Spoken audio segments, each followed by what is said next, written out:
everybody, what's going on? It's your favorite YouTube commentator, Syracuse. What's going on? I'm bringing you some SnD gameplay in Black Ops. That's right, Black Ops. And you're like, what the hell is wrong with Syracuse? He's going on Black Ops. That's right, I'm on Black Ops. Just been playing a few games. Modern Warfare 3 has been driving me nuts. And I'll tell you what, the good thing about Black Ops is, other than it playing really slow, is it didn't take one bullet to kill you. I find on Modern Warfare 3, a lot of times what's promoted in the camping is how easy it is to kill somebody. It's basically like playing hardcore on Black Ops. That's what it's like. Because 2 or 3 bullets, you're dead. So somebody sits in a corner, they hit you 2 or 3 bullets, you're dead. Now on Black Ops, somebody sits in a corner and they shoot you. You can still turn on them. It takes a few more bullets, that's what I like about that game, It promotes the people that move around. It's more about gun skill. It's not, it's just some things that are driving me nuts, man. Killing me. I want to talk about a few things tonight. Some sports related, some not really, society stuff. Sports related. How about those Knicks, man? Oh my God, I watched some of that game last night against the Celtics. Carmelo. How can a coaching change a team that much, man? Carmelo, the whole team looks different. I mean, if coaches make that much of a difference in professional athletes, I mean, that's ridiculous. They were getting smoked when they had D'Antoni. Now they're just going crazy. But Carmelo and Novak, they shot, I think they had 14 threes in the first half, if I'm not mistaken. They shot 14 of 21 in the first half. And in the game, they outscored the Celtics bench like 55-2. That is crazy. Crazy, crazy. So we'll see what's going on with them. Right now, they're the 7th seed. So I could be mistaken, but I think they're going to play the Heat right now because I'm pretty sure the Bulls were in first the last time I checked. I could be wrong, but that'd be one hell of a series, man. One hell of a series. And how about that intro? How about that intro? Thank you, El Marine, for that awesome intro, bro. I appreciate it, and I thank you, Echo, for getting me in touch with El Marine. Great work. If you guys are interested, go back to my intro video. His info is there. Please get a hold of him. I'll tell you what, man. I've dealt with a lot of people, and he's one of the most professional people I've ever dealt with as far as buying stuff from. Very, very upfront. He's honest with you, and that's the type of people you want to deal with, man. So yesterday, me and my girlfriend had yesterday off. So during the day, we went to the bar to have lunch and stuff like that at her dad's bar. And I'm watching CNN. I usually don't watch CNN because I can't handle the fucking drama, man. There's one thing I hate in life. It's my biggest hate. It's fucking drama. I cannot stand drama, man. I try to keep myself away from it.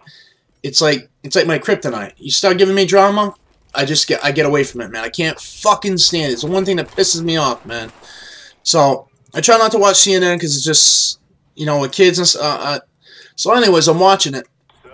I don't know the details. I just, from what I saw and what I could hear in the bar, some 6-year-old girl was causing a scene at school.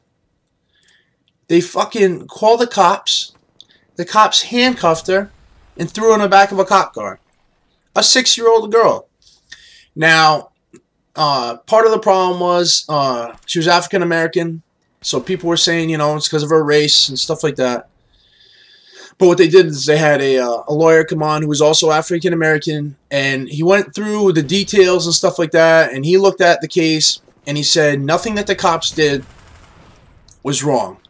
He said, but what was wrong wasn't the cops. It was that the school called the cops on a 6-year-old girl. I mean, I'm sorry.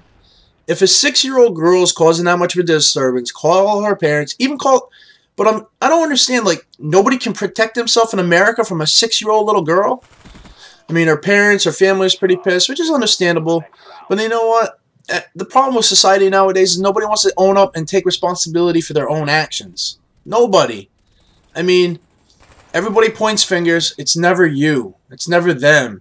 When I make mistakes, I try to figure out, or something goes wrong, I try to figure out what I could have done different. Like, if I was a parent, I'd be like, well, you know what? Maybe I should have done something different with my kid. I would take some responsibility myself. But no, they're like the cops, the school, Take some responsibility for your own actions. Nobody does that. It's always somebody else's fault. Always. And that really drives me nuts because, I mean, like just like in normal life, when you're trying to better yourself, like say a baseball player, and you're trying to better yourself, you figure out what the flaws are in your game and you try to improve them. Well, same thing when you make mistakes in life. You need to figure out what you did wrong and not do them again. Some of the smartest people in the world have made the most mistakes. You know why? Because they learn from them and they don't do them again. Now, some of the stupidest people are the ones that don't learn from them. So don't be one of those stupid people. Figure out what you did wrong and make those corrections. Don't be one of those people that points fingers. Well, the school should have done this. The cops should have done this. Raise your kids right and discipline your kids. And then if you're still having issues, then, that's a different story. But if you can look at yourself in the mirror and say, I did all I could do with my kid and she's still not behaving, then that's a little different, and, then you can take it to the next level. But I'm really just fed up with society that nobody wants to take responsibility for their own actions. It's always somebody else's fault. You watch the news and it's like, it's never their fault, So I just want to get that off my chest. I really don't have much to talk about right now. I'm starting up a new job next week, so I'm really tired right now. I'm sure you guys can see that by looking at me. I'm working a lot of crazy hours right now. I got like 3 jobs. I'm trying to do my my man stuff for my family and shit like that. So I'm gonna let the rest of this gameplay play out on this awesome game, and just a 9-1 SnD. I'm sorry. I apologize. It's not the best game. That was one other thing I want to talk about. Excuse me as I burp up my coffee. Somebody had commented on my 61 and 17 gameplay that I died too much. Those of you guys that don't know me, I'm an objective player. I don't go for kills. I don't sit in corners. I'm very, very aggressive, and that's how I play. And if I tried to go for kills and stuff like that, I'm sure I could do a lot better. But I'm about the W, baby. The W. The big fat W. And you guys that know me know that. Don't care about KD. I'd rather win a game than to go 71-1. It's not about KD. And YouTube shouldn't be about KD. I'll tell you what, because if somebody goes 71-1 and they're boring as fuck, I ain't watching them. I'll tell you that right now. I want to be entertained. I want to be listening. I want to be into the video. I don't want fucking 101-2 gameplay of a guy sitting in the corner that just talks like this, and hey, this is me in the corner.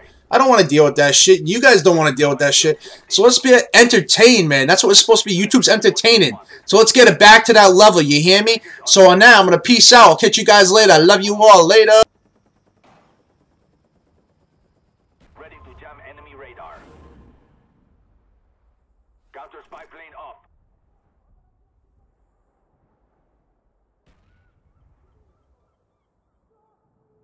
The bomb has been planted.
Remember this victory. We have